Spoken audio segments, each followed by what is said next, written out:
Morning edition, health officials reviewing the country's COVID status as cases are trending down.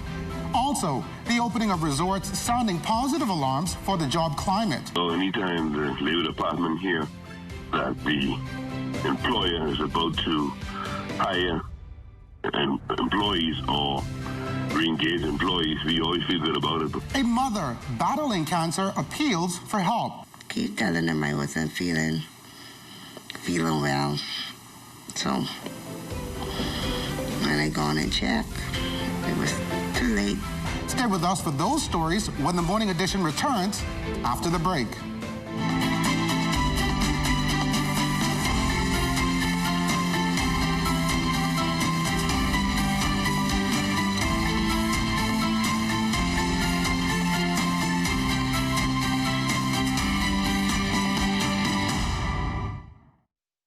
First, it's more than just our name, more than just our achievements. It's our nature, and it's where we put our customers. At Bahamas First, we've refreshed our look, but our nature remains the same. We design insurance solutions that protect our customers from life's uncertainties, whatever they may be.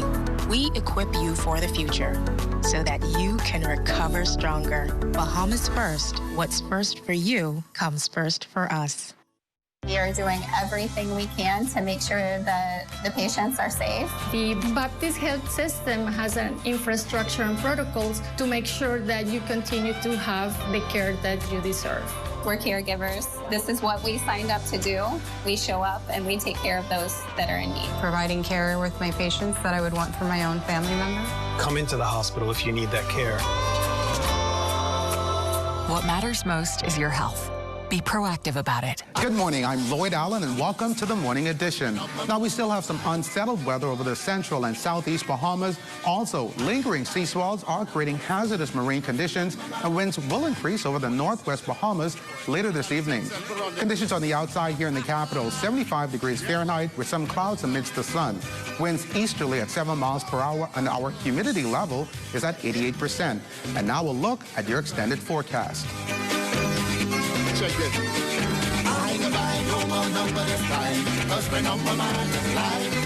And as we approach another weekend lockdown, our Charles Fisher and the morning traffic team on the streets checking your Friday traffic commute. Charles?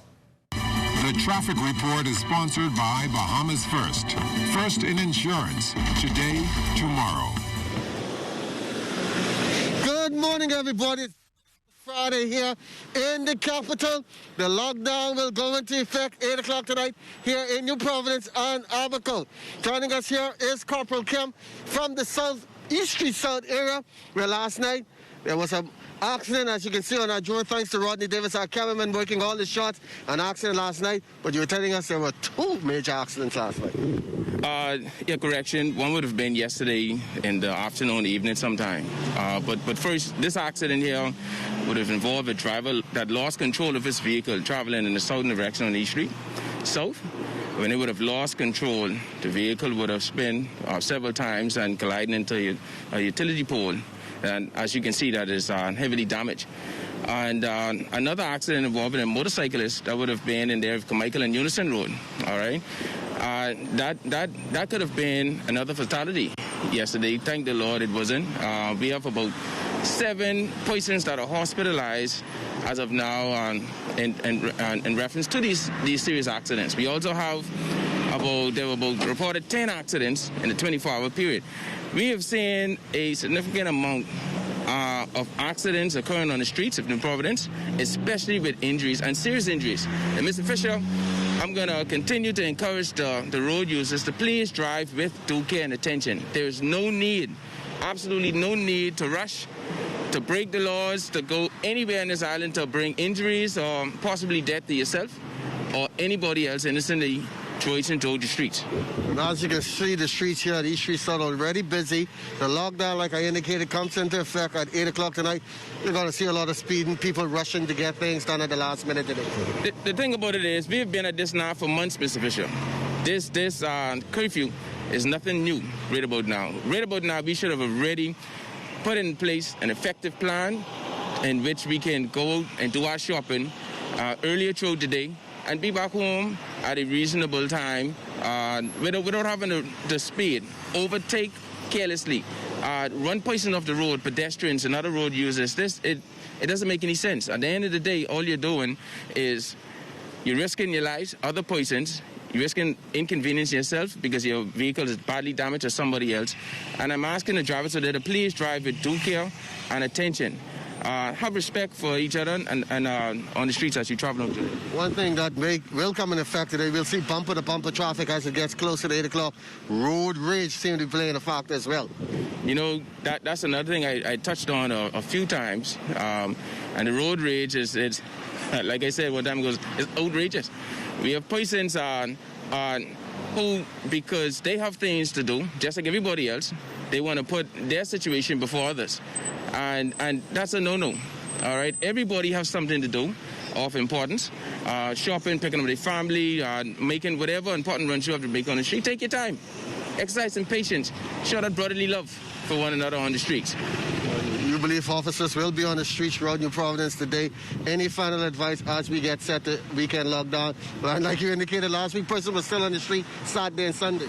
We still have persons who are not adhering to the... Well, first of all, let me commend those persons who are adhering to the order that's in place, all right?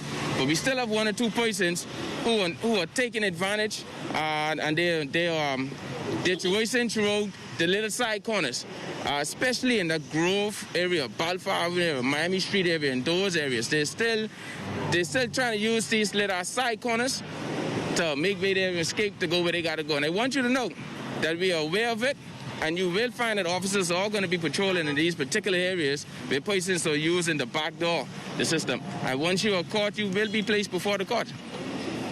Everybody, today once again will be a hectic day. We are here at East Street South. Glad to know that the person involved in that accident last night is okay. The motorcyclist also involved in that accident yesterday afternoon is okay. But today I know it's going to be very hectic. Please drive with extreme caution and care as you make your way throughout the streets of New Providence. And like Corporal Kemp said, coming Saturday and Sunday, you know those persons that like to sneak in and out? They'll be keeping a keen eye on you, so please be careful. If you don't have to come outside, stay inside and be safe.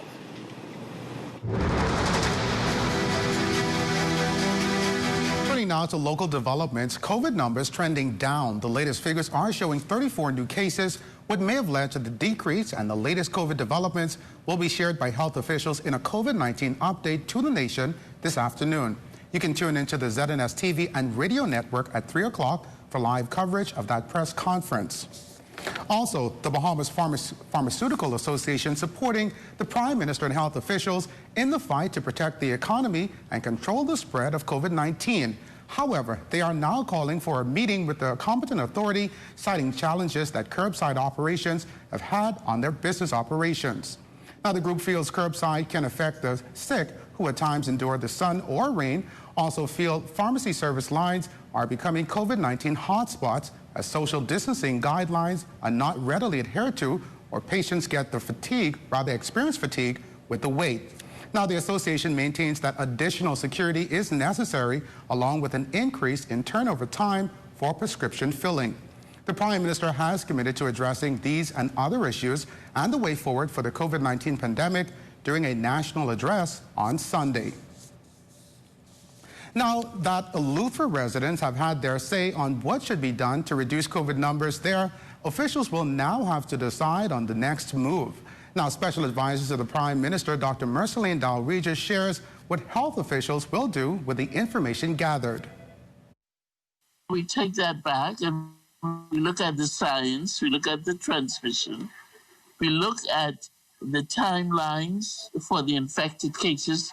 We have to do a lot more analyses to inform what is the best approach or what can be the approach that gives us the desired outcome.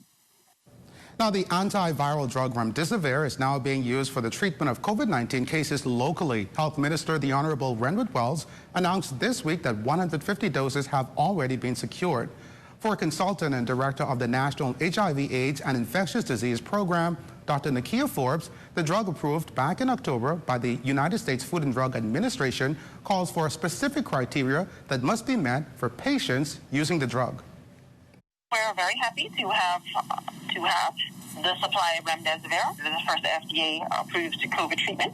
There's an indication for it. It's not for everyone who has COVID. Because, as you know, there are persons who have COVID that are asymptomatic. It's estimated that could be about 40% of the persons with COVID in the country. Then there's also many people will have a mild form of the disease. Up to maybe 80% of people may do just fine, but it's the moderate to severe COVID-19 patients who are hospitalized requiring oxygen or respiratory support. And just this week, executives of 2 of the major private hotels announced plans to reopen their resorts before the end of the year. This news is welcome as COVID-19 brought their operations to a standstill as global tourism was smashed and billions lost in revenue. Applauding the move to get workers back on the job, Labor Director John Pinder says this is a step in the right direction for the economy as employment figures can now experience a possible upswing. You know, anytime the Labor Department hear that the employer is about to hire employees or re-engage employees, we always feel good about it because I think the workforce is around 225,000. So a great portion of that is the self-employed persons. And then you get those maybe 170,000 or so persons that find themselves doing the public service in the major hotels and construction and the rest of those. Prior to Hurricane Dorian, we were in single digit as relates to unemployment. We tried to look at the number of persons that would have benefited from the unemployment assistance program and the unemployment benefit from NIP, try to subtract that from the number of persons that are supposed to be in the workforce, and add the 10% to that, and we try to arrive at some figure. I still guess it's in the 40s, low 40s right now. Now, meantime, the Labor Director is encouraging both employees and employers to ensure that proper safety protocols are being adhered to. I think for this to be successful, we got to dot every I and cross every T. That's to ensure that the guest is protected, the staff is protected, and they're able to have a safe environment to work in so that this can increase the amount of bookings that hotels can have, and this can also increase the amount of workers that can be called back to work. So we certainly hope that the possible measure is taken to safeguard our guests and our Bahamian citizens. The Morning Edition, there's more after the break.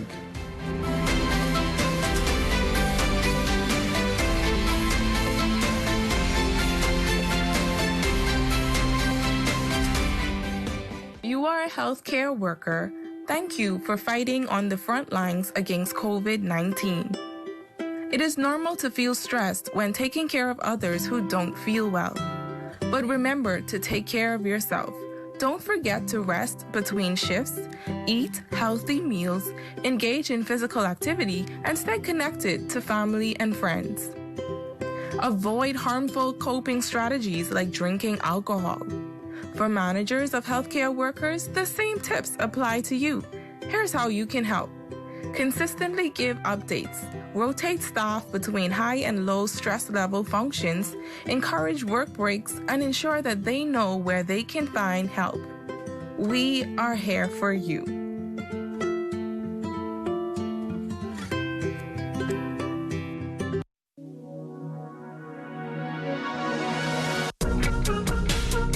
Let's stay COVID-free.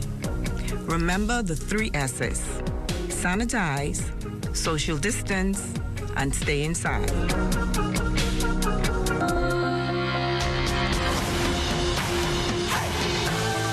Thanks so much for staying with us. Police are investigating the circumstances surrounding a fatal stabbing. Now, just after 10 a.m. Thursday, police were alerted of a stabbing incident in the Joe Farrington Road area. When they arrived, officials were informed that a group of men at a home when another man known to them walked in and produced a sharp object. Reports are that one of the men was stabbed about the body. Now, following that incident, the suspect fled the scene on foot. The victim was transported to hospital where later he died. Investigations into this matter continue. And our Charles Fisher continues his conversation this morning with Deputy Commissioner of Police on various aspects of our policing career. Her journey to the second in charge of the force some 37 years ago started off at the Grove Police Station. Grove Police Station was on the Southern Division at the time, and I worked there for a few months, and then I went to traffic. Traffic was on East Bay Street, and I was there for about 4 to 5 months, and then on the 9th of January 1985 I was transferred to police headquarters, to the accounts department. So I started the police credit union in 1985. Did the training at Teachers Credit Union, which was on Jerome Avenue, and I did part of the on-the-job training at Public Workers. So in 1987, we had our very first annual general meeting for the Police Credit Union with some 200 members. After 7 years in the credit union, she was then promoted to the rank of sergeant and off to the Carmichael Road Police Station. I think Carmichael was the most interesting part of my career. We went to do and we started the community policing. At that time, the relations between police and community was kind of strained, and so we forged meaningful relationships. We were able to go to the schools. We had S.C. McPherson, Program Shaw, Gerald Cash had just started, and Garvin Tynes. And so it was a pleasure to walk from the station to S.C. McPherson. It was just a joy to be there with the young people. We did a youth athletic club in Carmichael. We did summer programs with the young people, and it was really meaningful. From there, it was on to Fox Hill. When I got there, of course, it was a little small, little quaint police station. There were some issues of criminality in Fox Hill, and I was mandated to reform it. And so with the police and the community, we worked together in trying to change the mindset of people, trying to develop young people, and we did the refurbishment of Fox Hill Police Station. At that station, we made it a community-based station where we focused on community relations.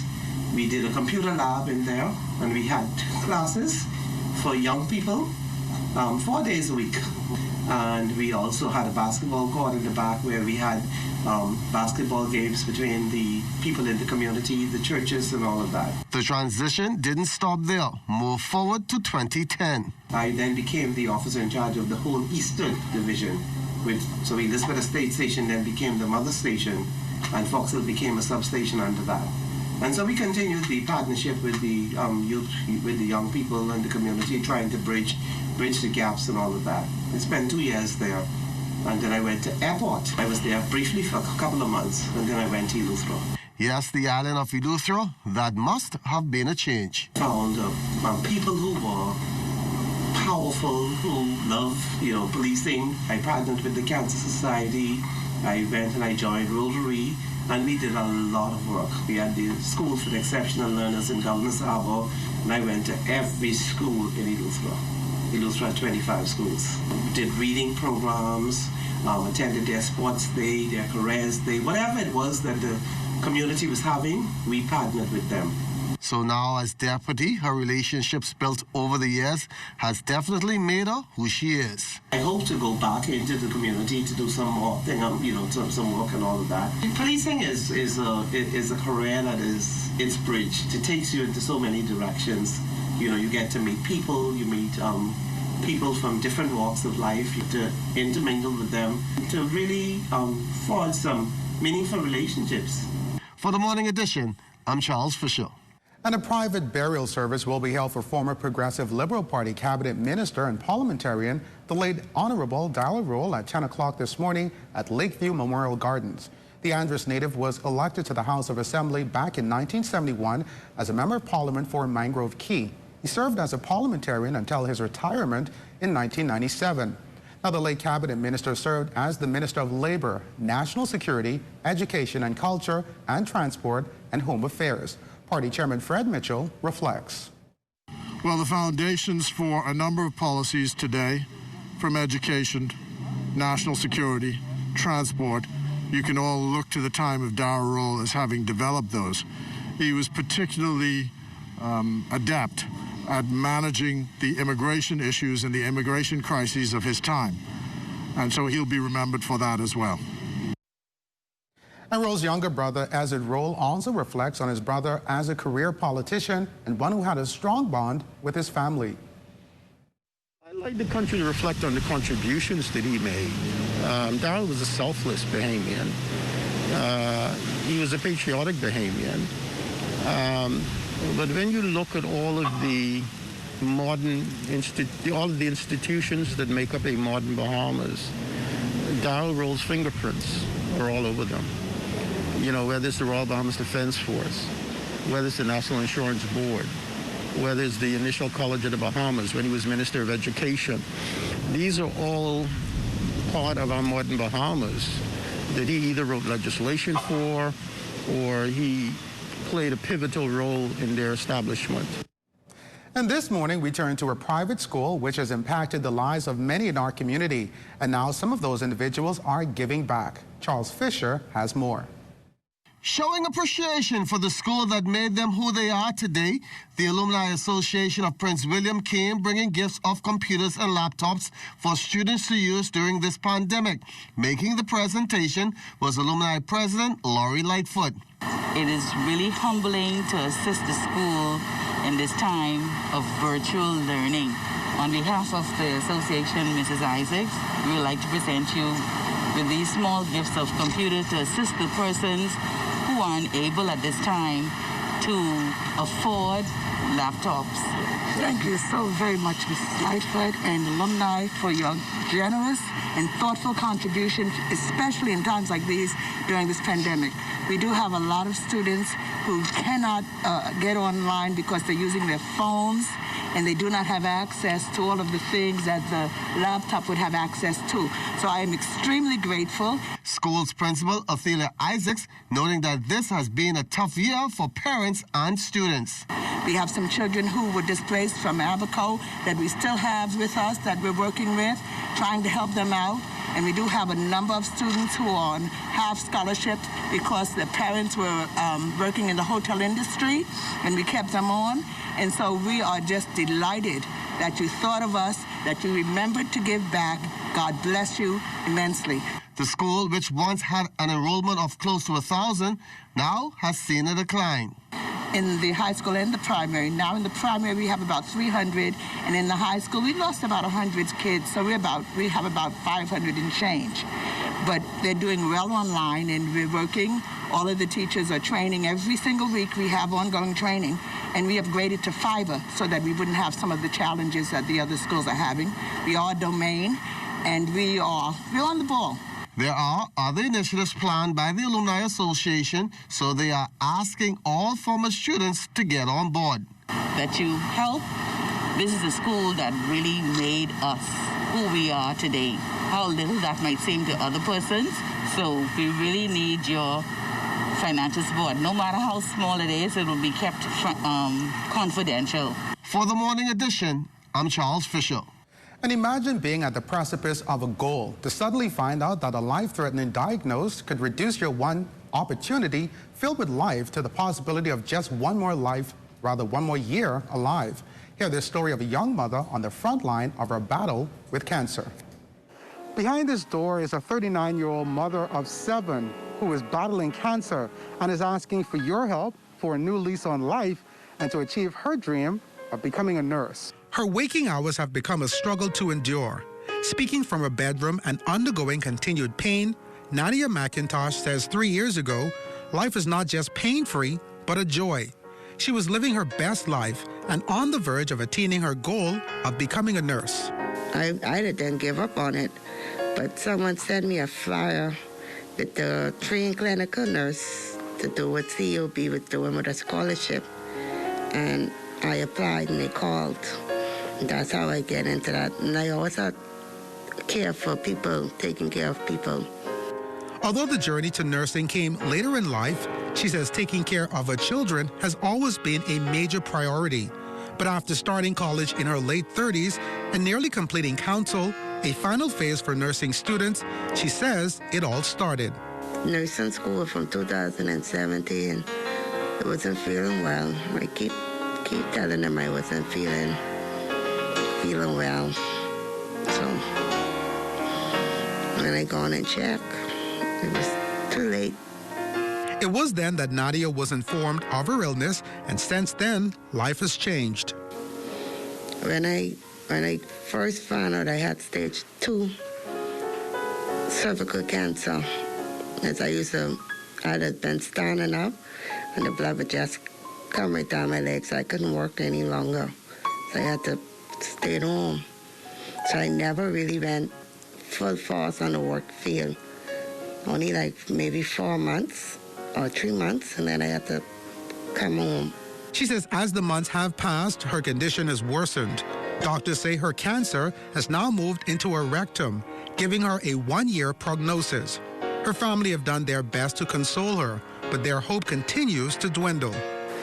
Even though I take her to the doctor twice a week, she goes on Thursday to do her blood work, and then on Friday she go to take the chemo. But the chemo was not working. I miss her, talking to her.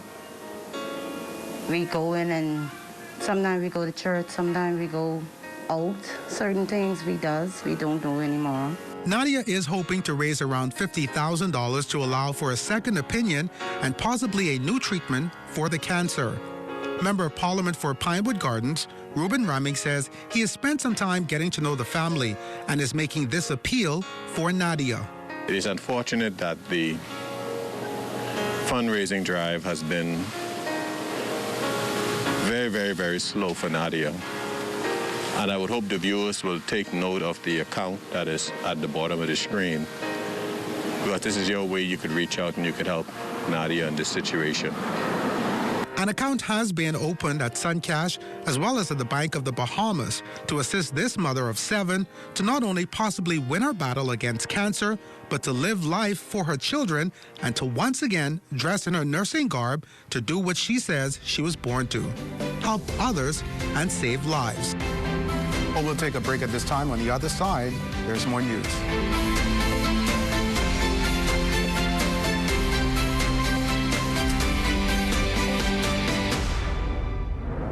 Abuse increases during a crisis.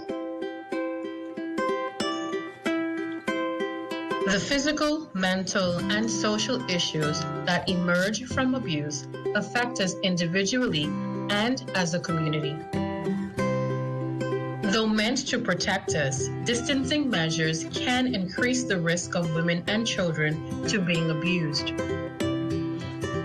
The lack of physical contact with loved ones and limited access to support services can increase the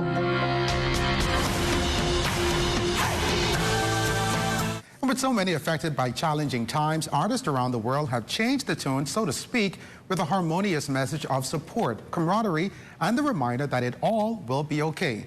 Local artist Patrice Morell is offering the same message. I recently had a chance to talk with her about her newest release titled Be Okay. I wrote this song to be able to reach out to anybody who's been through any difficult trial or tribulation in their life. The other questions I wanted to ask you about, I know it's been lockdowns going on for several months now. Movement has been, for the most part, restricted for a lot of people. How were you able to bring your team together in actually capturing this moment? So I was lucky enough to collaborate with an incredible team of people. Shout out to my producer, Johan Seaton, and all of that was done online.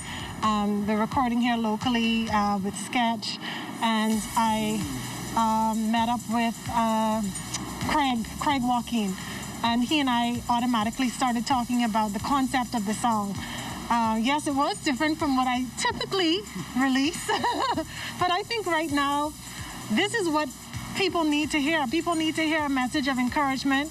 I was nervous because I was like, I'm not sure people know me for releasing soca, you know, happy-go-lucky, jump up and down music. And this song is a little bit more serious, a little bit more heartfelt, down to earth. But I'm happy that it's being received so well. For myself, I know that I've gone through a lot of changes as a result of lockdowns, introspecting and so forth. But for yourself as an artist, if there's one thing that you can say that has changed as a result of you experiencing COVID, how have you changed as an artist? It has caused me to reflect. Everyone gets so caught up in the day-to-day rush of everything and trying to constantly go, achieve something, whether it's monetary or status. And COVID has literally stopped the entire world and made them be quiet and be still and recognize really what's important in your life. If you can just give us a quick line from the, an acapella they call it, if you can give us a quick line from this newest release. When you feel sometimes like giving up and the world tells you you're not enough, you'll be okay.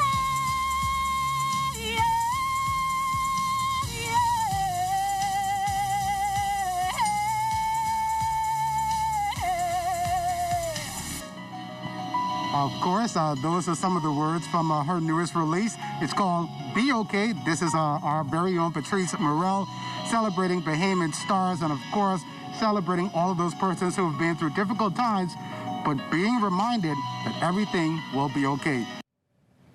And the British Legion Bahamas branch salutes World War II Bahamian veteran Comrade William Dames. 95-year-old Comrade Dames currently resides in New York. He's an active registered member of the British Legion Bahamas branch. He is one of the registered Bahamian survivors of World War II. 75 years ago, he served in Her Majesty's Royal Air Force, Bahamas Air Service Squadron. He also served as an aircraft engineer and was stationed at the Oaksfield War Camp. We salute Comrade William Dames. And that concludes our stories for today. It's a Friday, so hopefully you should be preparing for the lockdown. We thank you for continuing to make ZNS your #1 news and information network. Only the sun covers the Bahamas better than ZNS. I got a sense and put it on there. Yeah, boy. I tell you now. Lonely guy down the road. To the side. Check it. I ain't buy no more number this time, 'cause my number man is live. Good morning, where you going? I ain't buy no more number this time, 'cause my number man is live.